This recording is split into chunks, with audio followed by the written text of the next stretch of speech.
اچھا ایک عام آدمی ہے بڑا پریشان ہے گھبرایا ہوا ہے. میں یہاں پر اگر بات کروں نا دیکھیں ایران امریکہ جو جنگ ہوئی اس میں ایک چیز یہ ہوئی کہ جو پیٹرولیم پرائز جو آپ وقتاً فوقتاً بڑھاتے گریجولی بڑھاتے آئی ایم ایف کی وجہ سے ہے نا آئی ایم ایف کا دباؤ ہے میں اور کوئی بات نہیں کہہ رہی وہ بڑھاتے تو ہوتا کیا کہ وہ گریجولی بڑھتے لیکن اس وجہ سے اس جنگ کی وجہ سے بڑی تیزی سے ہفتہ بعد یہ پرائسز رد و بدل ہوتے رہے اور اب آپ کو پتہ ہے کہاں پر جا کے ٹھہرے ہیں. اس مد میں جو پیٹرولیم لیوی ہے وہ بڑی زیر بحث رہی. اب سننے میں آ رہا ہے کہ پیٹرولیم لیوی کے کو بھی مزید کچھ آگے بڑھایا جائے گا تاکہ مزید اس سے ریونیو جنریٹ کیا جا سکے. آپ نے پیٹرول کا ذکر کیا, میں تو کہتی ہوں ہماری اکانومی جو ہے نا وہ ٹیکس بیسڈ اکانومی ہے, ٹیکس کے اوپر ہماری اکانومی چلتی ہے.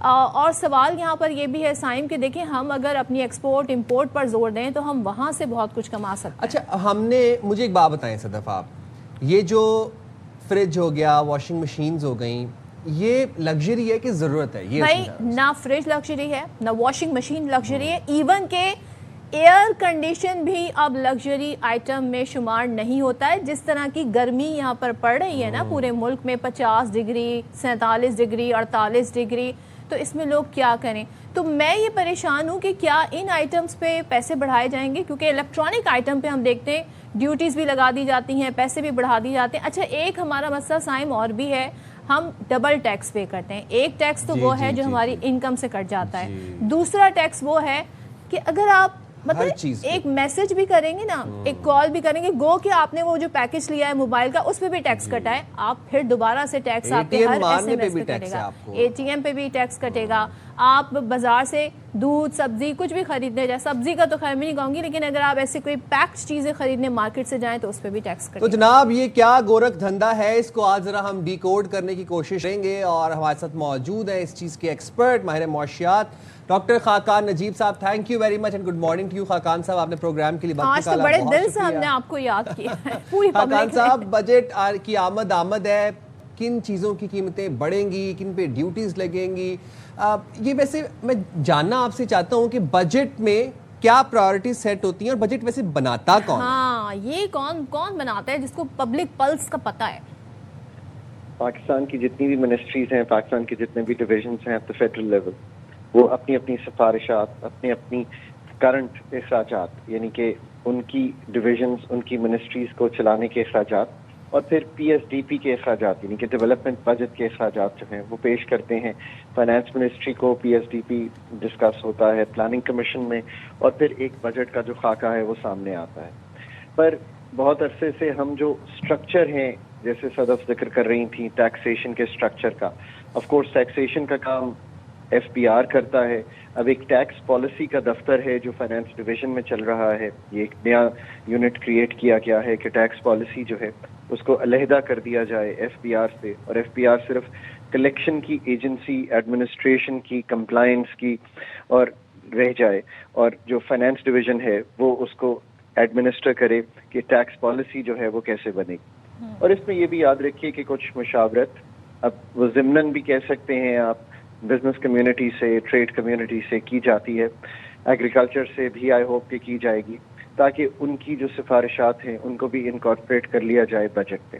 یہ ایک اوور آل بجٹ کی پالیسی سازی ہے جو کئی دہائیوں سے پاکستان میں اسی روش پہ ہو رہی ہے. خاقان صاحب میں بس ایک عام آدمی کا سوال آپ کے سامنے رکھنا چاہتی ہوں جو ہر بجٹ پہ پوچھنا چاہتا ہے کہ اس کو ریلیف ملے گا کہ نہیں ملے گا ایران امریکہ جنگ کی وجہ سے. اچھا ہم بڑی بڑی باتیں نہیں کریں گے, میں پبلک کے جو واقعی جو ان کا گھر جس سے چل رہا ہے جو آئٹمز وہ روزمرہ میں خرید رہے ہیں میں اس پہ آنا چاہتی ہوں.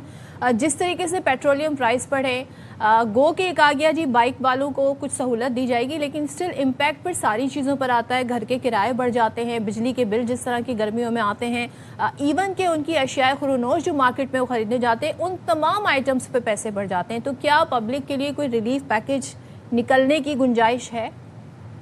درست کہہ رہی ہیں صدف. ایک تو بات یہ ہے کہ ہمیں بہت سا جو اسٹرکچر ہے ٹیکس کا اس میں جیسے آپ نے کہا کہ انڈائریکٹ ٹیکسیشن مثلا پیٹرولیم ڈیولپمنٹ لیوی اگر 130-40 روپے کی رہے گی پیٹرول پہ اوور آل ٹیکسیشن میں لا کر, تو آبویسلی آپ پیٹرول کی قیمت کو اس طرح نیچے نہیں کر سکیں گے. Unfortunately on the petroleum levy I don't have a good story to tell the people because یہ 1468 ارب اس سال کلیکٹ ہونی ہے, اور جو اس وقت طے کردہ اعداد و شمار ہیں اس کے مطابق تو یہ اگلے سال 1727 ارب کلیکٹ ہونی ہے. تو اس کا مطلب ہے کہ پیٹرولیم لیوی میں تو کوئی رعایت جو ہے اس کی گنجائش نہیں ہے.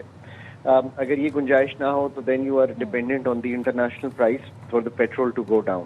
لیٹس ہوپ کہ Iran Middle East conflict overall جو اس وقت ہو رہا ہے and with the U S وہ سبسائڈ کر جائے تاکہ تیل کی قیمت جو ہے وہ نیچے آ جائے.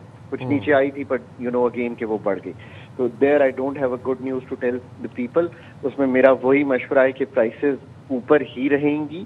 آپ تھوڑا سا اپنے طرز عمل کو جو تبدیل کر سکتے ہیں کریں. تھوڑی سی ریلیف صدف کو اور آپ کے کو اینکر کو ضرور آئے گی. وہ آئے گی I think personal income tax کے نظام میں. اس کا مطلب یہ ہے کہ میرا خیال ہے کہ جو بیسک تھریش ہولڈ ہے اگر میں لکھ رہا ہوں تو 50,000 پہ چھوٹ ہے, اس کو میں 75 یا 80,000 ضرور کر دوں تاکہ ہمارے کیمرہ مین, ہمارے وہ لوگ جو lower income lower middle income پہ ہیں ان کو ایک ہیلپ ملے. آئی تھنک یہ بھی ریلیف آئے گی کہ جو اپر ٹیکس کا بریکٹ ہے وہ شاید 3,47,000 پہ لگتا ہے, جس پہ ہم 38% کے قریب ٹیکس چارج کرنا شروع کر دیتے ہیں. 35% تو اس پہ ایک ہمارا ٹیکس ہے, پھر سپر ٹیکس لگتا ہے. آئی تھنک وہاں بھی ریلیف کوئی امید کی جا سکتی ہے. کچھ جو 1.5-2 لاکھ کمانے والے ہیں اس کا بھی 4-5% ٹیکس کا ریلیف ہے. So that's the good news. Khaqan صاحب, میں اب آپ سے ذرا یہ جاننا چاہتا ہوں کہ ہم نے بات یہیں سے شروع کی تھی کہ یہ بجٹ بناتا کون ہے. آپ نے کہا سب منسٹریز جو ہیں اپنی سفارشات پیش کرتی ہیں. میرا ایک بات, ابھی ہم پیٹرول کا ذکر کر رہے تھے, ایران امریکہ جنگ کی آپ نے ذکر کیا ہے صدف. یس, میرا دل اس بات پہ دکھتا ہے کہ ہم نے ایران وار سے ساری ایک ہی بات سیکھی کہ ایک تو ہم نے اپنے انڈیجنس ریسورسز پہ ریلائی کرنا ہے. ہمارے پاس ریفائنریز نہیں ہیں, ہمارے پاس ہم دوسری کنٹریز پہ ریلائی کرتے ہیں for gas and for petrol, وہ ہم نے اپنے اوپر ریلائی کرنا ہے. سیکنڈلی ہم نے یہ دیکھا کہ خاموش انقلاب تھا جو کہ پاکستانی خود کار طریقے سے لے کے آ رہے تھے. وہ ای ویز پہ سوئچ کر رہے تھے, ہائیبرڈ پہ سوئچ کر رہے تھے, سولر پینلز لگا رہے تھے. اب سولر پینل کے اوپر 9% اور ہائیبرڈ گاڑیوں کے اوپر اگر 18% جو ٹیکس بڑھایا جاتا ہے, اس کے بعد یہ تو ڈسکریج کرنے والی بات ہے گرین ریولوشن کو. جاننا میں آپ سے یہ چاہ رہا ہوں کہ جب منسٹری سفارشات دیتی ہیں تو اس میں عوام کی پرائیورٹائز نہیں کرتی, کہ مطلب ان کو یہ سمجھ نہیں آتی کہ ضرورت اور آسائش میں کیا فرق ہے, نیڈ اینڈ وانٹ میں. آپ نے بہت اچھا سوال کیا ہے. اس کا میں ہمیشہ جواب یہ دیتا ہوں کہ پاکستان کے پبلک سیکٹر کے کی ایشو جو ہے وہ ایک ہیومن ریسورس کا ایشو ہے. میں نے ہمیشہ کہا ہے کہ ہم ایک پبلک سیکٹر ایسا چلا رہے ہیں جو ایک جنرلسٹ اسٹرکچر پہ بیسڈ ہے. اس میں پالیسی سازی میں جو سخم رہ جاتے ہیں, آپ ٹھیک پوائنٹ کر رہے ہیں, آپ تو اس کو 90 کی دہائی سے لے لیجئے, جو آئی پی پیز کی پالیسی سے لے کر سولر پالیسی تک we've had issues, we've had delays in implementation, اور وہ پالیسی سازی دور رس نہیں ہوتی اور اس کو بار بار ہمیں تبدیل کرنا پڑتا ہے. یہ بات بالکل درست ہے. اس کا صحیح جواب یہ ہے کہ ہمیں جب تک ان منسٹریز کو, میں منسٹری آف انرجی کے بارے میں بڑا کلیئر ہوں, اور یہ آپ نے بہت اچھا کیا پوچھ لیا. بھی ایک ریسنٹ سیمینار ان اسلام آباد میں نے یہی ایکسپلین کرنے کی کوشش کی ہے. آپ کو ایک professional technical ministry of energy چاہیے جو انرجی کو as a single source for Pakistan سوچے. ہم کیا کرتے ہیں, ہم پیٹرولیم علیحدہ, الیکٹریسٹی علیحدہ, سی این جی علیحدہ, ایل این جی علیحدہ, سولر علیحدہ, ہم ان سب کو علیحدہ علیحدہ پلان کرنے کی ایک جسے کہتے ہیں میڈیوکر سی کوشش کرتے ہیں. جبکہ اصل صورت یہ ہے کہ آپ نے جیسے کہا کہ آخر انرجی جو ہے اس پہ ایک عام آدمی کی ایفیشینٹ رسائی اور سستی رسائی جو ہے وہ کیسے ہوگی. جو سولر ریولیوشن ہے پاکستان میں, پاکستان از اے اسٹار ان دس, اس کی بہت سی وجوہات ہیں. اس کی ایک وجہ تو یہ ہے کہ ان ایفیشنسی آف دا سسٹم نے پش کیا لوگوں کو کہ وہ اپنا سولوشن خود ڈھونڈیں. یہ ایک انسینٹو کریٹ ہوا. ڈس انسینٹو تھا گریڈ پہ رہنے کا. آپ نے اپنے گھر میں سولر لگایا, اب آپ نے ریئلائز کیا کہ نہیں, نیٹ میٹرنگ کا بھی فائدہ نہیں ہے, میں آف گریڈ چلا جاؤں. یہ بھی یاد رکھیے صرف 10% لوگ آن گریڈ ہیں. اگر یہ 25,000 میگا واٹ کا فگر میں مان بھی لوں تھوڑی دیر کے لیے کہ لگا ہوا ہے پاکستان میں, تو جو اس میں سے 10% لوگ ہیں وہ تو گریڈ پہ ہیں, باقی تو سارے آف گریڈ سولوشن پہ چلے گئے ہیں. یہ بھی یاد رکھیے کہ کچھ پش یہاں سے بھی آیا کہ جب نیٹ میٹرنگ ایسی کی گئی, اور آف کورس چائنا سے اتنی امپورٹ ہوئی.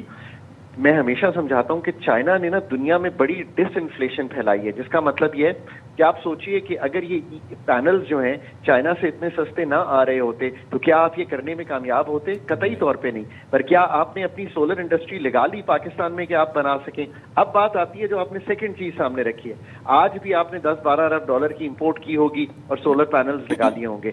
آج بھی آپ سوڈیم یا لیتھیم آئن بیٹریز پہ ریلائی کریں گے چائنا پہ, وہاں سے بیٹریز بنیں گی, پاکستان میں آ جائیں گی.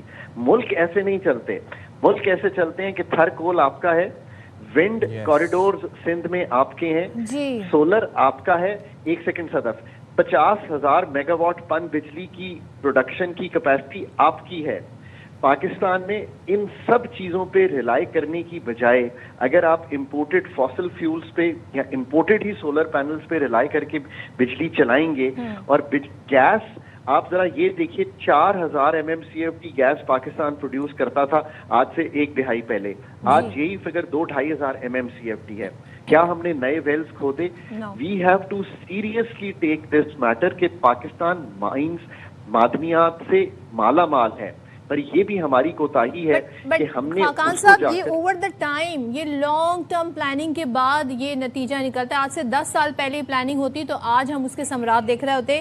میں تو یہ جو آنے والا بجٹ ہے میں اس کو لے کے پریشان ہوں, اور میں ایک عام آدمی کے پوائنٹ آف ویو سے یہاں پر بات کرنا چاہ رہی ہوں کہ ہمیں ضرورت اور آسائش میں فرق سمجھنا چاہیے. میں سب سے پہلے بات کروں گی ایلڈرلی, بزرگ لوگوں کی, بزرگ افراد کی, خاص طور پہ جو ان کا کھانا پینا ہے. اب ہمیں بتایا جاتا ہے جی ڈبے کا جو دودھ ہے اس کے اوپر ٹیکس بڑھا دیا گیا ہے, اس کو لگژری آئٹم شمار کیا جاتا ہے, جبکہ کچھ لوگوں کا صرف کھانا ہی ہے, خاص طور پہ بزرگ افراد کی, اور ہر دفعہ اس میں ہم اضافہ دیکھتے ہیں. خواتین کی بات کروں گی, سینیٹری آئٹم جو ہیں اس پر ٹیکس لگا دیا جاتا ہے, جبکہ خواتین کو آئی تھنک وہ ٹیکس فری ہونا چاہیے. یہ آسائش کے آئٹم نہیں ہے.